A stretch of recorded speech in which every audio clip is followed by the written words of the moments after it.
and we can Perfect. just let me know when you start. Catch will go. Okay, just one thing. We clicked the recording button, so this meeting is now being recorded, and will be uploaded if you want to watch it later. So. David, do you want to say hi? David, do you want to say anything about Michael coming to join us? Oh, can't hear you. You're muted. 2021 is a lot like 2020. So just thanks to Michael Schwartz for presenting about this. Well, I'll post the link to the meeting notes so you can put your name in there too when you get a second for attendance. Cool. Okay, go ahead, Michael. Let me share my screen and see if I can figure this out. A screen, a tab, a window. Let me try this one and see. Okay, good. Yeah, because I have two screens and you don't want to see. Oh, I think it's doing the wrong one. Wait.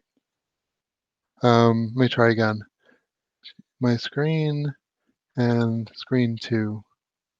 Are you seeing the panel of everyone on the screen right now? Yeah, we do. Okay, good. So thank you for the invitation to speak today. As a little bit of background, I'm the founder of a company called Glue, gluu.org is our domain. We've been making an open source identity platform since 2009 called the Glue server. And we recently moved the core software of Glue to the Linux Foundation under a new project called the Jansen Project. It's called jans.io. So this project has a number of components, including what we call the auth server. This is an OpenID Connect provider. So it's basically like a self-hosted Google identity. We have a number of other components, including FIDO, which is a new type of authentication. If you've ever seen YubiKeys, that's a type of FIDO device, but FIDO includes a number of biometric and mobile authentication technologies. So this is all an alternative to passwords, basically. Anyway,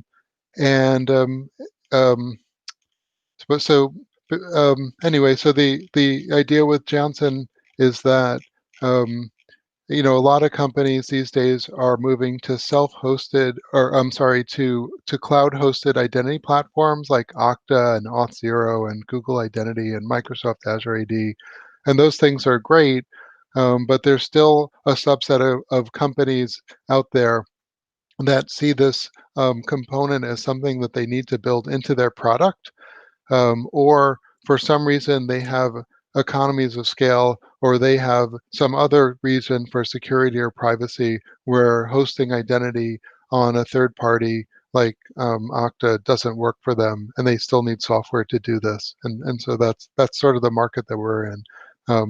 So companies who are either productizing or self-hosting a large identity provider, they want to build their own Google, let's say. So I wrote a book in 2018 or so that I published with AppRest called Securing the Perimeter. This is about how to build identity and access management infrastructure using open source software. And I also host a podcast on open source business models. So if you're crazy enough to want to start an open source software company, which I highly advise you not to do, but if you're crazy enough to want to do something like that, I would say definitely listen to some of these podcasts. There's a lot of great information from founders, and so this is one of my side projects, but we've published about 55 episodes, and anyway. But getting back to the identity stuff, so I started Glue in 2009, but before I started Glue, I'd been working in the identity space for probably more than 10 years. I think I started a company called ID Vault in 1998. And so we've been looking at, this type of problem that you're looking at for a long time. And I have some thoughts about, how to think about this problem. But I do think that this is, I don't know, I understand the goal here, but in reading the goals and the non-goals, in a lot of ways, they seem to be contradictory. Yeah, I'm sure you've had this type of discussion before. Anyway, on this. Um, these are really tough. This is a really tough mandate to take on. Um, and so what I thought I'd talk about today is in chapter 10 of my book. So my book actually it's pretty geeky. So I talk about LDAP and SAML and OAuth and OpenID and two-factor authentication and blah blah blah blah. But the last chapter, chapter 10, is about what I call multi-party federation, and I think that chapter has some really applicable ideas that might help you think about the problem that you're trying to solve. So I was mostly going to focus on some of these ideas. And so a multi-party federation is a situation where you have a number of autonomous organizations who want to collaborate in order to improve trust. So everyone's familiar with sort of a centralized trust model, like let's say, Google, right? So you sign up for an account at Google, they do some type of very weak identity proofing, you get an account. And then if I share a document with you, you have a Gmail account, I have a Gmail account, I can specify and share a document in it, and it works great. But we're using, some type of central authority, whether that's e-commerce like consumer IDP, or whether that's a government or something. We've centralized sort of trust management in that single silo. But the complications arise when we have multiple autonomous sources of identity. And so multi-party federations attempt to define what I call the tools and the rules around trust. And you need both tools and rules in order to establish trust. So before I go on and on about this, I'm just curious: is this a topic which you've sort of been looking at? Has anyone mentioned federations, or before I preach to the converted? Have you thought about it in this way? I think the short answer is many times. We've discussed many different things. Yeah. Others?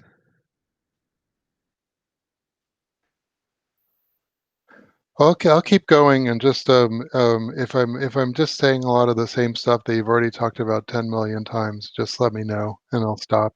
Yeah, I haven't covered this in depth at any point yet. A lot of our meetings so far have been, trying to talk about the problem, and then learning from lots of presenters like yourself, sort of about the space and getting us up to speed and things like that. So yeah, please go ahead. So let's just talk about sort of the different types of federations. So everyone's familiar with a certification authority, or CA, or TLDs, top level domains. So here we have a root trusted authority at the root who can delegate some of their ability, and we get something like DNS, right? So DNS doesn't, the vetting process for a domain obviously is not that great. So I always say, like, the internet was great at connecting us. So actually, let's look at the internet itself as a federation. The internet itself has a lot of autonomous parties connected to it, but we basically only agree on like one thing, which is the TCP/IP part. We agree everyone's going to have their own IP address, and we're going to have these routing rules. So we have the ability to connect, and in order to connect, we did actually have to agree to some rules. We had to agree to IP. Not really even TCP. We really just needed to agree on IP. And so we get basically the internet is probably the world's biggest federation, but it has very little trust in it. Basically, we can only trust that no two addresses have the same IP address, and that's about it. So DNS maybe goes a little bit further and says, okay, we're going to build a little bit of infrastructure on top of this. If you want to use a name, you're going to have to register that name. And there's some type of hierarchical federation here, which says that we're going to set up, we're all going to agree to rules on how these names are going to be managed and who's going to manage TLDs. And we get sort of this hierarchical federation. Note, each domain registry might have different rules. So the vetting process for getting, let's say, a domain name in that's .us or .ca might be different than the process for getting like a .biz address. So we might have some differences sort of in the vetting process for this, but you still have this sort of hierarchical. So another type of federation we call a mesh federation. So this is where there's a federation operator. A very good example of this would be in the education sector. There's a federation called InCommon in higher education. And InCommon has about 500 universities, 500 websites in it. It's a SAML federation. So the universities have students who want to authenticate to websites, and the websites, there's both business and technical advantages here. So if we look at incommon.org and we look at the federation and organizations, you'll see they used to just list these. I think there's too many now. But there's a lot of universities here, right? And each of these universities has their own identity process, right? So how you enroll as a student or faculty member, each university is its own little fiefdom, and they have their own processes for onboarding students and faculty. So each university is basically an independent, autonomous domain, responsible for their own identities. And there's both business and technical advantages to the federation. So on the legal side, the universities are regulated by the government for privacy. So if you're going to a university and that university is breached, the university is required to notify you. And so when they do business with a website, they need to know that if that website is breached, that they tell the university about it. And so the federation is handy because the university could make, let's say a university is using 50 websites, instead of needing 50 one-off agreements that say, make sure you notify us, they just tell all of the websites, join the InCommon Federation. In that InCommon Federation, there's one standard agreement. When you join the federation, there's basically, they don't have the link to the agreement up anymore, but there is basically one legal agreement that you sign called the participant agreement. And in that participant agreement, the website says, if there's a breach, I'll notify the IDP. So this reduces the number of legal agreements that the universities have to sign with websites. They know as long as you're a member of InCommon, we know that you're going to notify us, and we don't have to sign this one-off agreement with you. So there's legal efficiency, but there's also technical efficiency, because in addition to the standard legal agreement, each SP and IDP publishes its public keys and SAML endpoints to the federation. This information is vetted and then published by the federation. And so this is really handy because the IDP doesn't have to go to the website and say, send me your certificate. They can get that from the federation in one place, and they can know. And the SP perspective, it's great because if I update my private key or my public key, then I can update my public key at the federation and not have to notify 50 different universities. So the federation has been really a good way to manage trust or to scale trust between universities and websites. And there's actually the biggest federations in the government space. The Department of Justice has a big federation. And the federation also defines standards. Like if every website uses a different attribute name for first name and last name, it's going to drive up costs. So the federation can publish some common standards, like we're going to use, given name and for first name and stuff like that. And so you can have the federation publish, key materials, but also define the rules.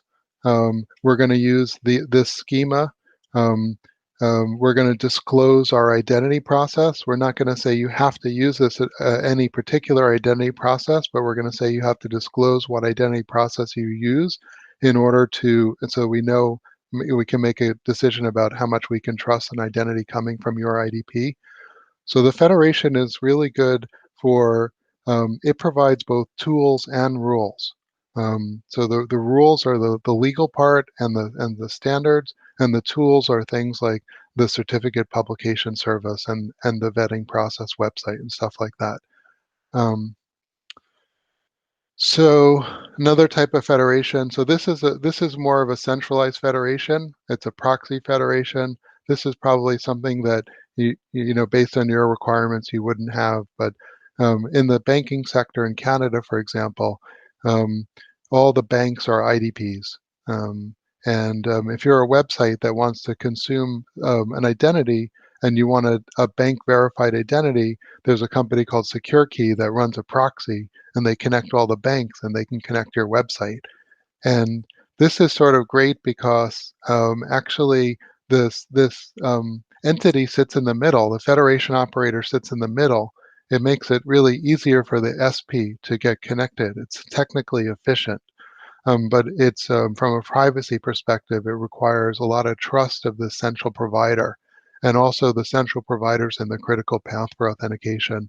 And so it's hard to scale this type of centralized federation. But if you can do it, it's really nice, especially for both sides, it's great.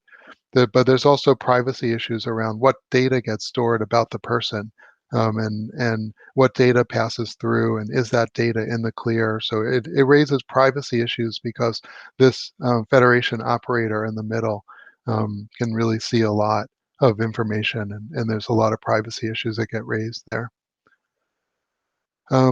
Then we have Interfederation Trust. So we might have the US higher education, we might have European higher educations, and you can get Interfederation Trust agreements, where maybe you have a Debian community and you have a SUSE community, and you say, okay, well, if you're a SUSE committer, I want to trust you in the Debian Federation. We might have different rules, but maybe the federations will make some agreement about how to sort of normalize the trust, the differences in the trust, or make an agreement. So this is another topic that we see is you can have multiple federations in those, and how do you in the education space, there was a deal between InCommon and EduGain, where if you're an American researcher, you can get to European websites now because there's an interfederation trust, because those federations have an interfederation agreement. So there's more work that's being done on what's called trust marks. This is work that came out of GTRI, the Georgia Tech Research Institute. Basically, this came out of basically there's law enforcement federations. So, for example, if you're in the FBI or the Texas Department of Public Safety, you might want to access certain databases. And so they have to know, if you're an FBI identity accessing this database, how much can we trust? But it turns out in the law enforcement area, there's thousands of law enforcement agencies in the US. There's sheriff's departments, there's park rangers, there's so many. And what they found is that a top-down approach to trust didn't work. So when they created this first federation, they found that the large organizations could manage to participate. So when they launched this database service, for example, The FPI did it, no problem. They have economies of scale. Large states like Texas joined it. But for the most part, I think they got about 30 organizations or 40 organizations to join it. But for most organizations, the requirements that they put on joining the Federation were too high. And so they moved to another approach called trust marks, where they said, instead of you having to sign this agreement and agree to align with certain like requirements, like how do you identity proof people and how do you secure data, they had all these security requirements. They said, instead of forcing you to top down align with these requirements, what we want you to do is we want you to assert trust marks.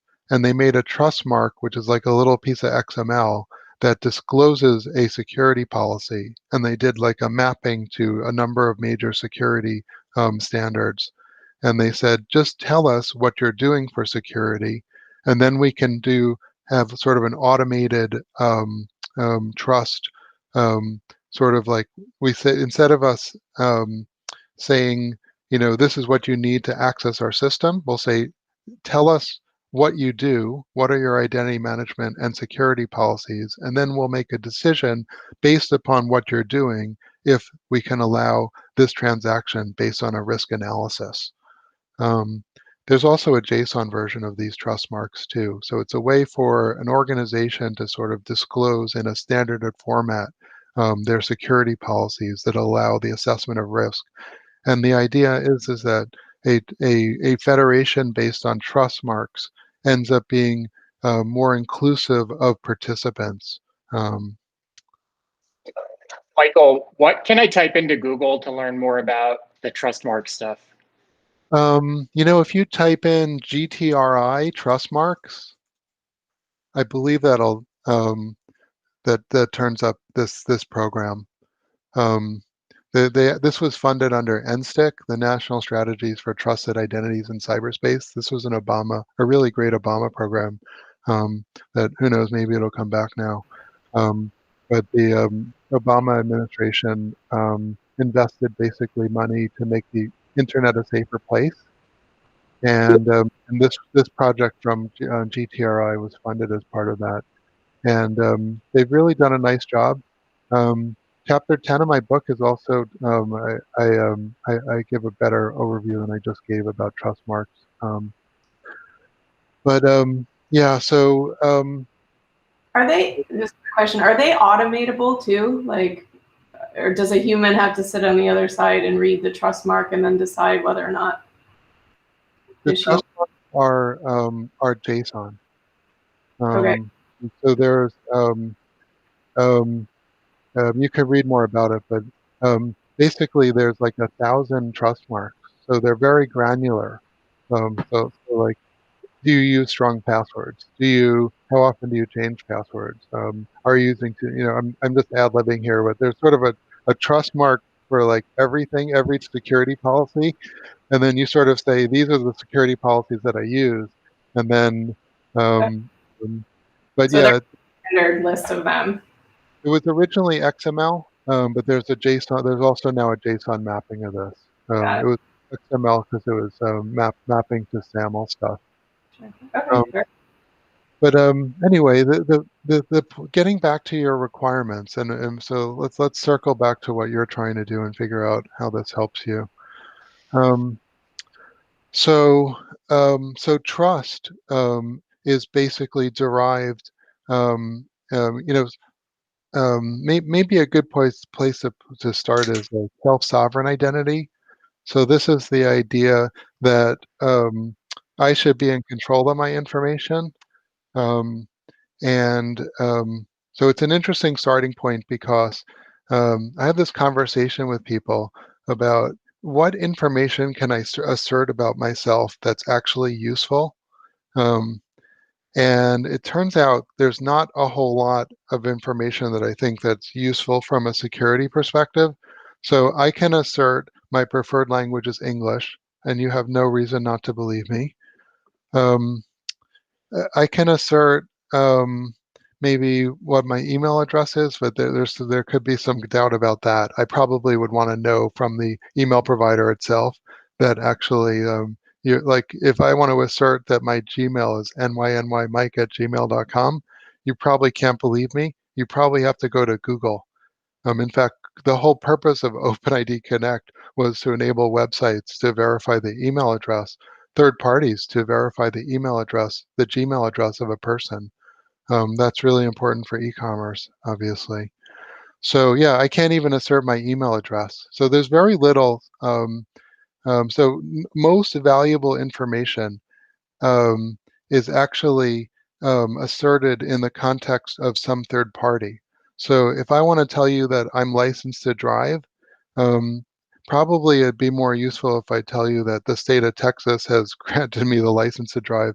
If I want to tell you my first name and last name, um, you probably want to see some proof of that. Um, so, um, so I think it's a kind of an interesting challenge with self-sovereign identity is that I really believe in self-sovereign identity because I believe that I should have the ability to control.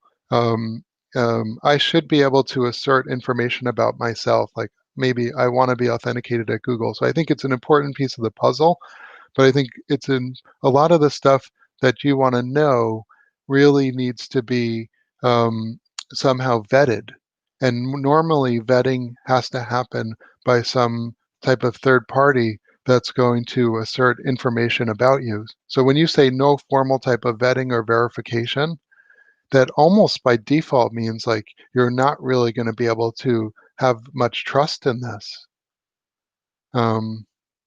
system. So, and by the way, obviously there's going to have to be so there's a direct relationship between trust and friction. So I tell a story actually about, so I have a government issued ID. Let me pull this thing out, I'll show you. So I have one of these smart cards issued by the government. It's a DOI smart card, Department of Interior. And it was a total pain in the ass to get this thing. I had to, first of all, I got interviewed by the FBI at my office. And first I filled out a long application. Then an FBI agent came to interview me.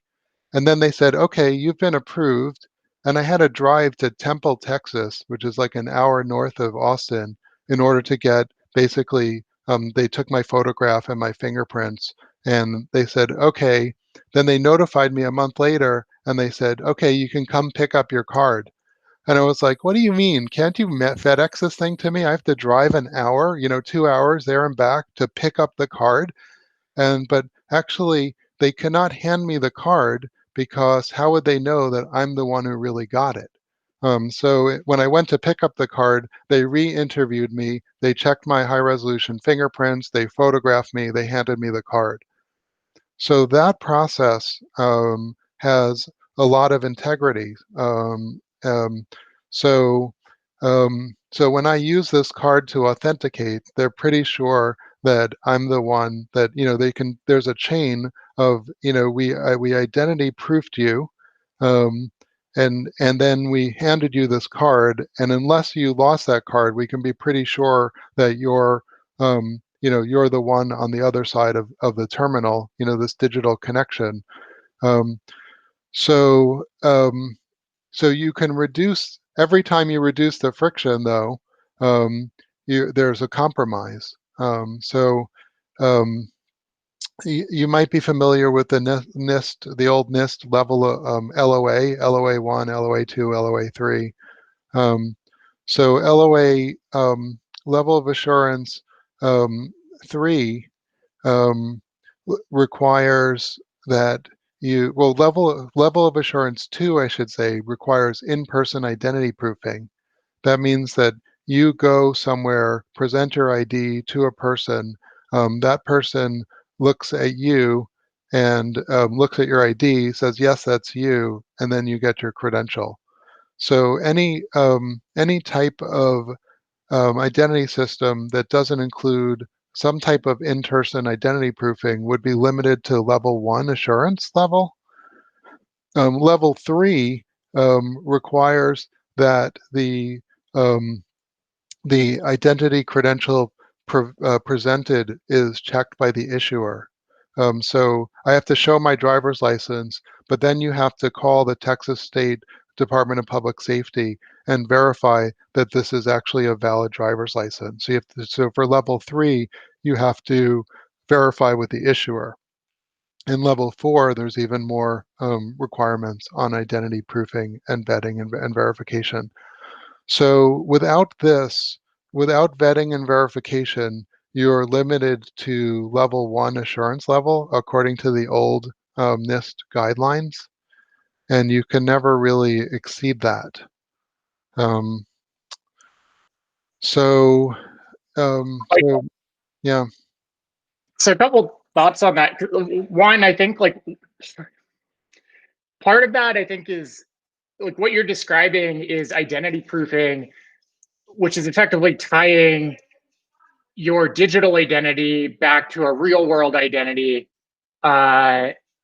which has sort of a reputation associated with it. So one thing that we've discussed a bunch in this working group is the idea that you can establish a reputation in the digital world separately from your sort of physical world reputation. So for instance, just with a raw public key, if I started signing commits and submitting them to repositories, another developer could review those commits, see that I'm a decent developer and I'm not doing anything nefarious, and over some number of years, perhaps I could establish a reputation.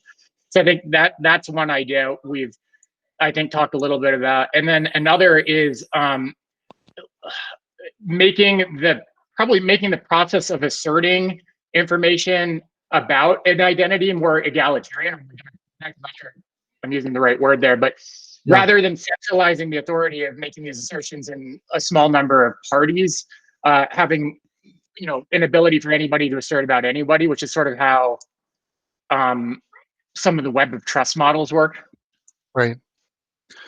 Yeah, so GitHub is obviously like everyone has a GitHub ID who's a developer. So that's a good centralized identity. It's like a social network for coders, I'd say. I'd say it's a social network where you can check in code. And it also you can establish your credentials through your history of commits. To me, identity means like carbon-based life form.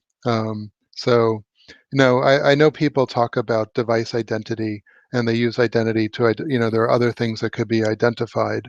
But for me, trust always derives back to a human being. At Glue, we're really paranoid about this. Being a security company, we're concerned, like, who are the people who are actually, we're working with? And Glue's very virtual. We have hired people all over the world. And so we're always concerned, like, is this guy a Russian spy, for example? And so as good as a person's commits are, or here's another weird problem we had. A couple of years back, we were hiring on Upwork, and the guy said there was a guy who said he was Ukrainian, but it turned out he was Chinese. So however great that guy's commit stream is, it's really important for us to know his nationality. And actually, his nationality being Chinese wasn't a problem. The problem was that he lied about it. So that creates a trust problem for us. So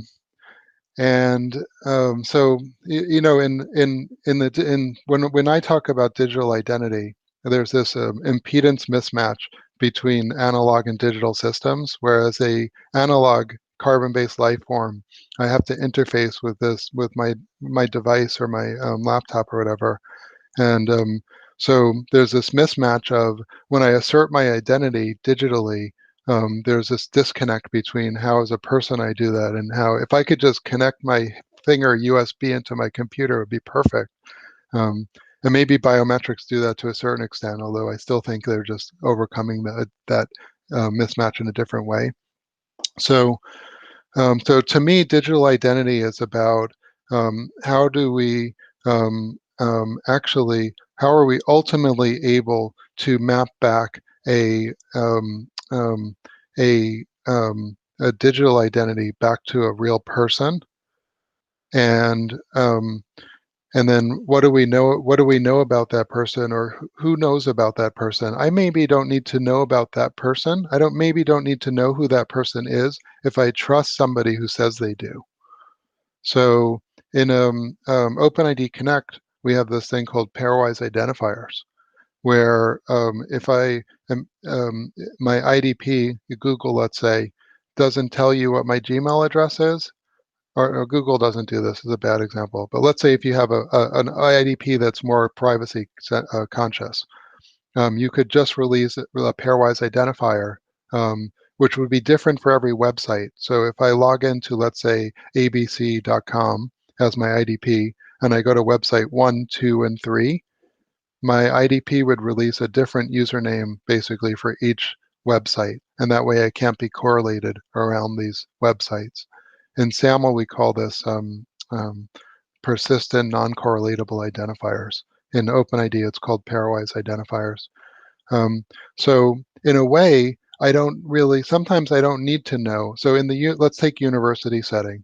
So let's say the university decides, I don't really need to tell this website who the person is. I only need to tell them this is a student at my university. So let's say you're doing research online and you want to read how to build a nuclear bomb.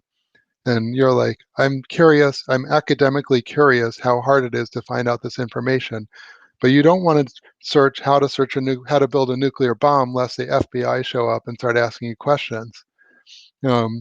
So from the university perspective, the right of the person to research whatever the heck they want should be maintained, because you can go to the library and read books and there's no trail, and no one's going to be asking you why you're reading these books, and they want to maintain that in the digital world.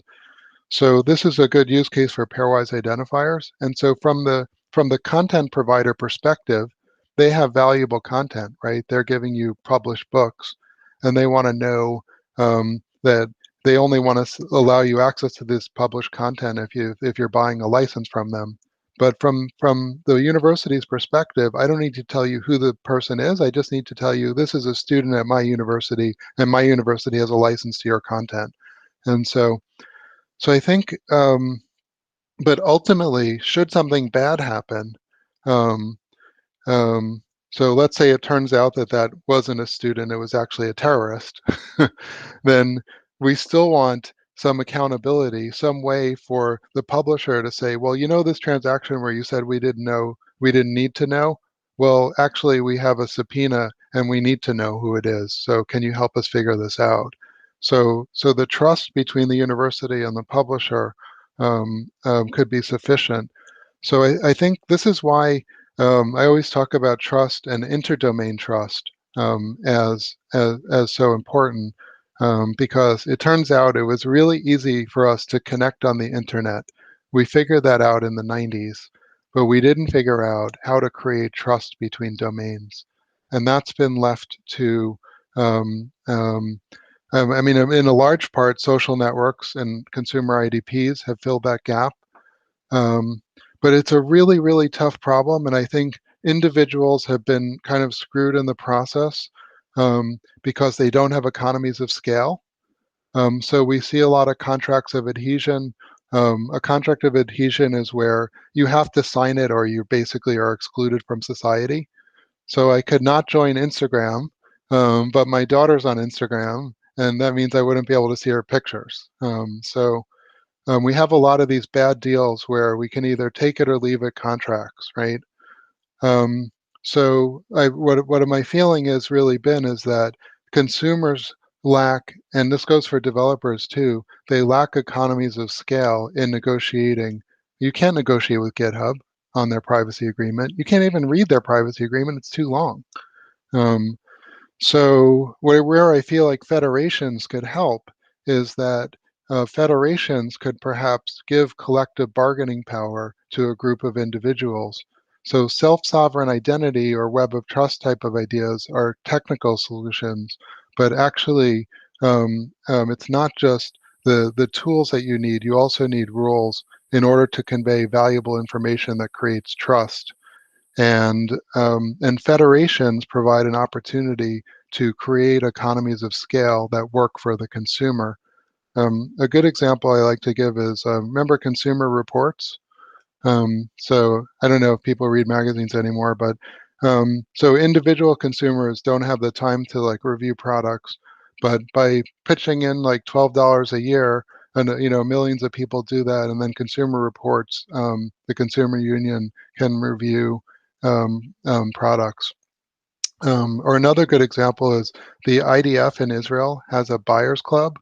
And because they have such a large percentage of the population. So if you want a mobile phone contract in Israel, you're better off buying that through the IDF Buyers Club, because if you have a problem with a telephone company as an individual, you'll have a lot less bargaining power than if you go to your IDF Buyers Club and let them deal with the telco for you. So I think we need the federations create an opportunity to get more collective bargaining power to individuals and to organizations. But what we've seen is that actually federations are hard to form. And so large consumer IDPs, it's easier to build a centralized trust model. So it's easier to build a Google or a GitHub or a Facebook than it is to figure out how to get Google and Facebook to collaborate and GitHub to collaborate. So I really feel like we're at the, I mean, I hate to be pessimistic, but I really feel like this is not going to be solved in my lifetime. Like we're building building blocks here, but I'm really pessimistic about our ability to solve this trust problem. I think it will get solved, but I think it's going to take like 100 years of law, of a combination of law, technology, enough problems bad enough for people to realize that we have to actually do something. And it's just a complete mess right now. I'm new to this working group, so I apologize if this question is too basic. But is the goal here to replace the identity provider of systems like GitHub or package managers like PyPy or NPM? Or maybe another way to look at it is like, could we ask those providers to provide us some indication of the trustworthiness of the user? Like, do they have multi-factor authentication set up? Some of their contribution history is public, some might be private, but that, it seems to me that it would be a large undertaking to ask all these systems to replace their identity providing systems, but maybe there's a way to get signal from their existing systems to help inform that question of like how trustworthy is a user. Yeah, no, I don't think replace it all. So take the NPM committers or GitHub community. I'd say each of these are basically, well, I would say they're actually they're potentially participants in a federation. Right now, they're really autonomous domains that have their own policies about user management. How do they onboard users? What vetting process do they use? What type of authenticators do they issue? What are their security policies? So each one of those guys is more like one of these circles here, where they're an individual participant. Right now, there is no federation. So right now, if you want to take your NPM credentials and go to GitHub, there's probably no way to do that. But so I think it would be perhaps interesting to think about forming a federation that defines some common tools and rules around digital identity, and that would perhaps enable interoperability. That's another goal. Is how do maybe I don't want I already have an identity at GitHub, so why do I need another identity in NPM? And so can I bring my identity? So the federation can facilitate interoperability. And really, the federation builds trust. So if I'm NPM, how do I know I can trust an identity from GitHub? And the federation can define, legally how that trust can work. So right now, what you have is a lot of autonomous domains with no federation and therefore no trust between the domains. But I don't believe that. I think that.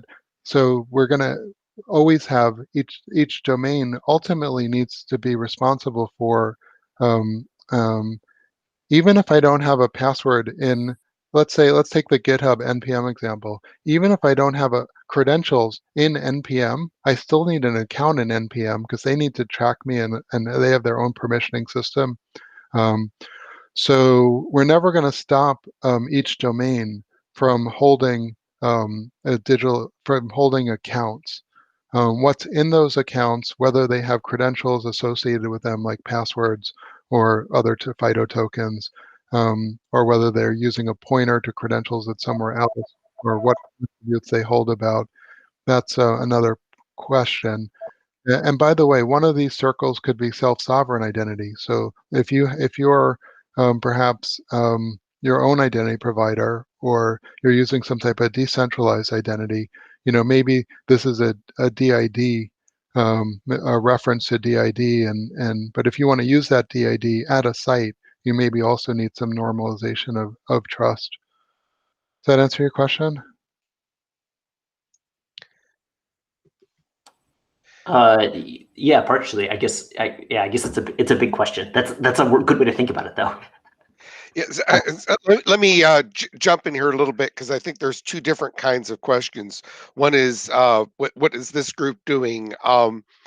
I can make an attempt, and somebody tell me if I'm wrong, but my understanding, this group, the longer goal is being able to verify that, when a developer does something and signs or something, we could basically being able to verify an attestation that a certain developer did something. And what we've been doing is inviting people to speak about various identity issues, so that as we drill into the actual solution, we'll have a better understanding of different viewpoints. So we're kind of in the information gathering phase right now. Right. And we're hoping that this sort of thing will help us come up with solutions that work for a variety of circumstances, including, in particular, we're going to have to deal with federations. Yeah. I see no no situation where one system is everyone absolutely uses it in all possible cases. So we'll have to figure out how, but there are clearly some places where lots and lots of folks go to, and that's great. So how can we square that circle? Another word for federation is trust framework. So I use federation because but it is sort of like, it's a very geeky word that means different things to different people. So I also hear people say trust framework sometimes, and I think federation. Um, I'll tell you, there's another interesting federation to look at called open banking. Um, Open banking is basically the UK government said that all banks need to offer common APIs for payments and for account balance and stuff like that. And so open banking was basically a government agency where the UK government said, okay, if you're a bank, you have to be in open banking. So it was mandated. A lot of times federations get formed um, because because banks didn't have any choice. The UK government said, if you're a bank and you want a banking license, you have to do this. But it's an interesting example of a federation because so you have basically banks who are, each bank is autonomous. They have their own, this is obviously a very high trust federation, by the way, of course. But there's really, really good information on, if you want a good example of tools and rules, it's very well documented. I think the UK government spent like $70 million building this federation. So they have some really advanced ideas about things like software statements, which is, so everyone's familiar with OAuth, how you get a client ID in secret. A software statement is like a JWT that the developer presents in order to get client credentials. So there's a lot of details. If you want to look for a very sort of, this would be way too much of a federation/trust framework, but it still might have some interesting ideas, and it's very well documented. A lot of countries are going to use this as a basis for building federations. So I think, what you have to figure out based upon your goals, let me find your homepage again. So I think that what you could do to move the ball forward a little bit would be to build some type of trust framework that now that so people would, or companies or individuals would have to opt into this trust framework. The hard thing about trust frameworks is always the governance of the trust framework. I'll give you an example of a trust framework that failed. We were working with Boeing to build a trust framework in the aerospace industry. And it turns out that aerospace companies, of course, have a lot of the same suppliers.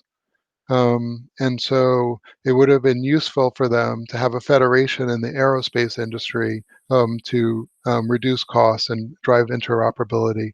The federation actually failed because at Boeing, they fund projects. They don't, and the federation wasn't something when they can say when it would end. So they were like, okay, so we're going to fund this project for 2 years, but at the end of 2 years, we're going to still need a federation that does this. So it was like a project that had no end. Even InCommon struggles to keep sort of InCommon's been around for like maybe 15 years or so, but it's a constant struggle, like who's going to maintain, so you form this federation, you define these tools and rules, who's going to operate that forever? That becomes a real challenge around trust frameworks. We're trying to actually build another federation in the motor vehicle space right now. So a lot of states want to move to digital driver's license. So if your driver's license is on your phone right now, if you have a New York driver's license but you get pulled over in Texas, you hand them your driver's license, no problem. Well, what happens when you're presenting something on your phone? You need interoperability between states in order for digital driver's license verification. So that's an area where there's an organization called AMVA. It's an association of motor vehicle associations that's gonna, it looks like they're gonna serve as the federation operator, and they're funded by they have continual funding by motor vehicles. So one of the challenges I think you're going to face though is you can define a trust framework. What it would be, what are the tools and the rules? So what is the minimum amount of rules that you can define? What are the processes and procedures for joining the federation? How do you disclose whatever you're going to disclose? Are you going to use trust marks? Are you going to use something else? And is the federation going to have any infrastructure? Is it going to publish?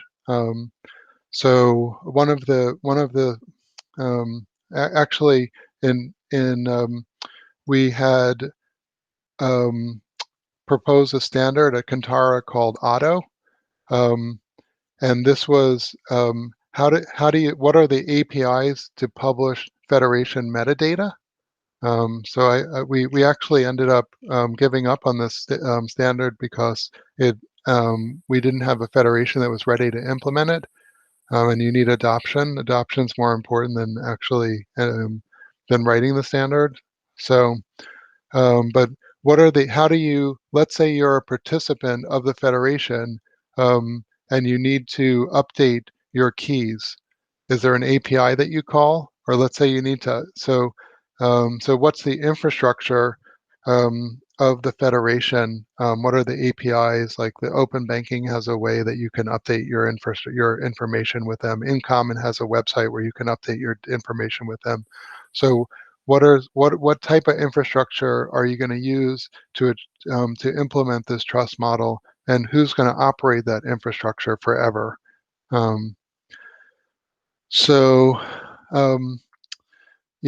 Yeah, and then I guess your other question is, is where are you going to compromise? So, I think that in order to achieve like valuable work, you're going to probably need to include vetting and verification.